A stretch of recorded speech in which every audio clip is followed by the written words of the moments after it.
रायजो राजाफोरखौ निसिम खुलुमनाय थाबाय। दिनै जोंनि धेमाजि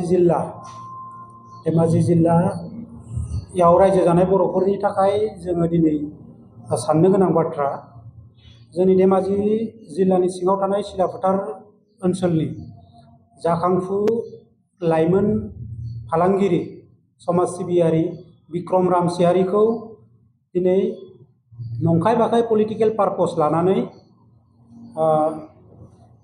जोंनि जि जनाय विधानसभानि मानगोनां एमएलए भुबन पेगुनि नेतृत्व बिथांनि थिननायाव, बिथांनि थुनज्लायनायाव बिक्रम रामसियारि बिथांखौ दिनै गाज्रियैनो गेजेर जनाय ओनसोलनि बगरी सापरियाव बिथांनि भुबन पेगुनि गुन्दा बाहिनिया गोबां गाज्रि रोखोमै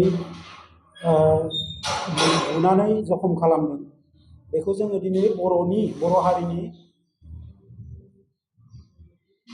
सचेतन व्यक्ति हिसाबै जोङो गासैबो जों दुखु मोननाय फोरमायदों। जों बे जाथायखौ कन्डेम खालामो। दा गुबै बाथ्राया बे, जोङो बर' हारिखौ जों बेखौनो बुंनो नागिरो, जोंनि जुनाय विधानसभा समस्ति बा धेमाजि जिल्लानि सिङाव थानाय गासै बर'फोरा, बर' रायजो राजाफ्रा दिनै साननो गोनां। दिनै बिथां जोंनि बिक्रम रामसियारिया सासे जाखांफु लाइमोन फालांगिरि। बिदा जोंनि इयुथ्सफोरनि आइडल होननांगोन दिनै बिथांखौ, खारन बिथाङा दिनै खम बैसोआवनो जिखिनि बिजनेस पारपसाव दावगादों, जोंनि लाइमोनफोरनि थाखाय बियो मोनसे थुलुंगानायनि मोनसे बिदिन्थि। बे हिसाबै जोङो प्राउड फिल खालामो बिथांखौ लानानै। नाथाय दिनै बिथांखौ गुबुन हारिनि मानसिफ्रा दिनै नंखाय बाखाय राजनिति, मोनसे पलिटिक्स, मोनसे फाव फान्दायनानै बिथांखौ बुबाय, गाज्रि जखम खालामबाय, हस्पिटेलाइज खालामबाय। बिनि थाखाय जोङो दुखु मोनदों।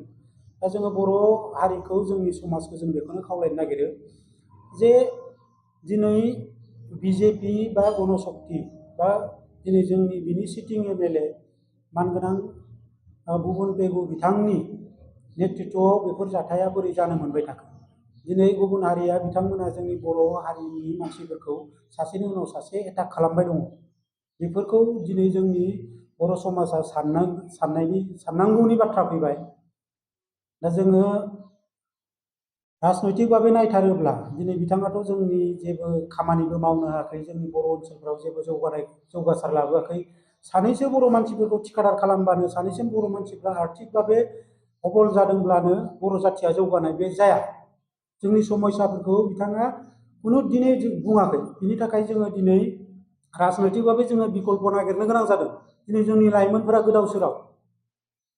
दा बै जिनिसफोरखौ दिनै जोङो साननांगौनि बाथ्रा फैदों। दिनै बिक्रम रामसियारि बिथाङा दिनै जोंनि ओनसोलनि लाइमोनफोरखौ मोनसे नेतृत्व लानायनि मोनसे लामायाव, बेखौ नुनानै दिनै मेगन सानानै गुबुन हारिया बिथांखौ दिनै एटाक खालामदों। आरो बियो दिनै खोब दुखुनांथाव बाथ्रा।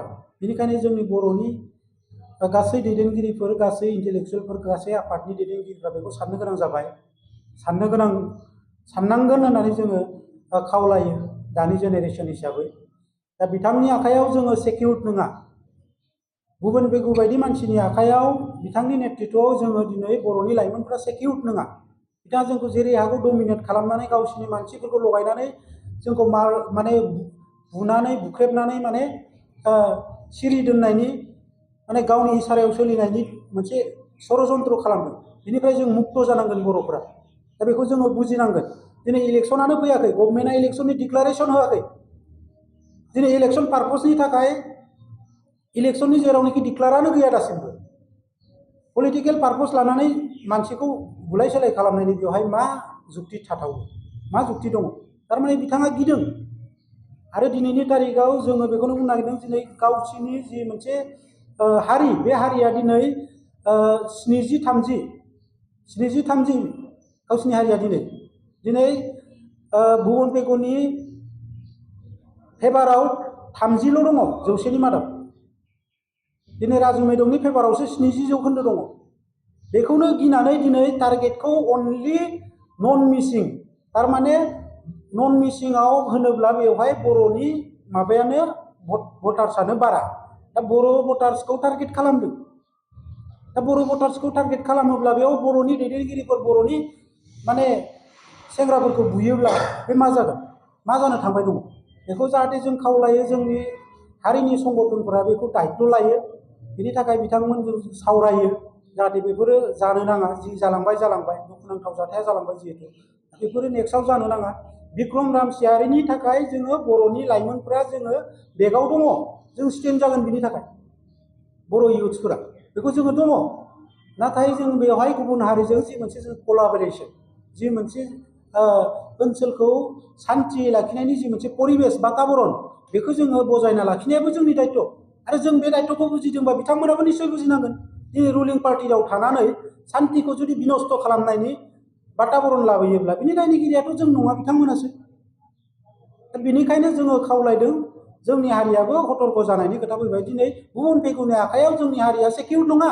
जों बेवहाय थानाय बर' रायजो राजाफोरा जोंनि ओनसोलाव दिनै 14 बोसोर एमएलए जानानै जेबोखौनो मावखायाखै। दा बे खोथाखौ बुंनायनि थाखाय जों माने बिक्रम रामसियारिया दाय जायो नामा? मावाखै। गोथां जोङो एग्जाम्पल होनो हायो, गोथां जोङो बिदिन्थिफोर दङ। जोंनि बबे ओनसोलाव खामानि मावदों? दिनै रामदन्दिकारियाव, लाइ मेकुरियाव, राजाखानायाव, सिगा पन्सायतआव, मिसामारा पन्सायतआव, समखं पन्सायतआव रायजो जानाय बर'फोरनि थाखाय बबेयाव मा मावनानै होदों? जेबोथ' मावनो हायाखै। जोंनि हारिनि इस्युनि बाथ्रा बियो बिधान सभायाव फंसेबो बाथ्रा बुङा। जों नुबाय दङ, नटिस खालामबाय दङ। होमब्ला जोङो बेखौ प्रतिनिधि खालामनायनि जोंनाव मा जुक्ति थाथावो? जोंनावथ' जेबो जुक्ति थानो हाया। दिनै जुदि बर'खौ एसेबो मोजां मोनोब्ला जनाय समष्टिनिफ्राय समष्टिनि माने जिथु माने निर्धारन खालामनाय, रिडिलिमिटेसन खालामनायाव दिनै सिसि बरगाव समष्टियाव जनाय बिधानसभा समष्टिनिफ्राय सिलासुथि पन्सायतनि बर'फोरनि 3000निबो बर'फोर, सिलासुथि पन्सायत आरो मुखियार पन्सायतनि बर'फोरखौ माबायाव हरदों बियो, सिसि बरगाव समष्टियाव हरदों।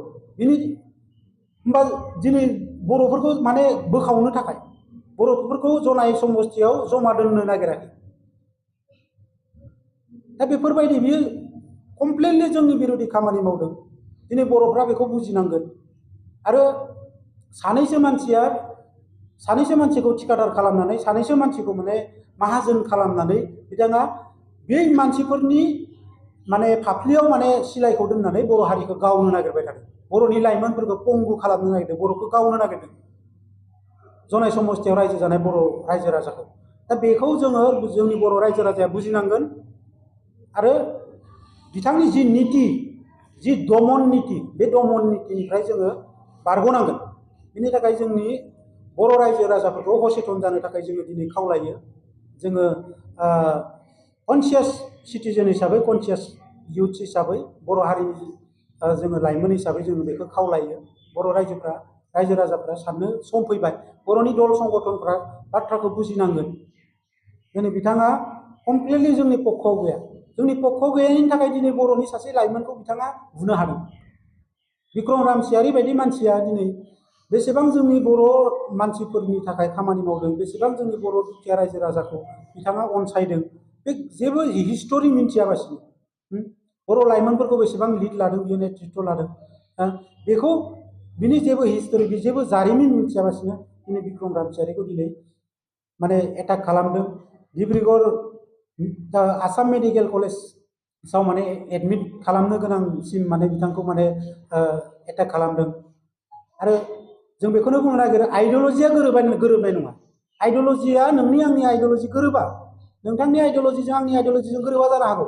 खिन्थु जोङो गणतन्त्र देशनि नागरिक हिसाबै नोंथांनि आइडियलजिया आंजों गोरोबा माने आं नोंथांखौ पानिशमेन्ट होनो हाया। बे आयेन बेरेखा। नोंथांनि आइडियलजिजों आंनि आइडियलजिया गोरोबाखैब्ला नोंथाङा आंखौ बिनि थाखाय पानिशमेन्ट होनो हाया। मानोना आइडियलजिया बयनाबो आलादा आलादा जागोन। दा बे सामान्य खोथाफोरखौ जोंनि मानसिफ्रा बुजिनांगोन, साननांगोन। इलेक्सननि बोथोर फैबाय दङ, जोङो बिनि फिननायखौ जों होनांगोन हारि हिसाबै, जोंनि ओनसोल हिसाबै। दा जोंनि ओनसोलनि जोङो सचेतन महलखौ, गासैबो दैदेनगिरिफोरखौ, गासैबो दल संगठननि जोङो सोद्रोमाफोरखौ दैदेनगिरिफोरखौ जों बेखौनो खावलायो।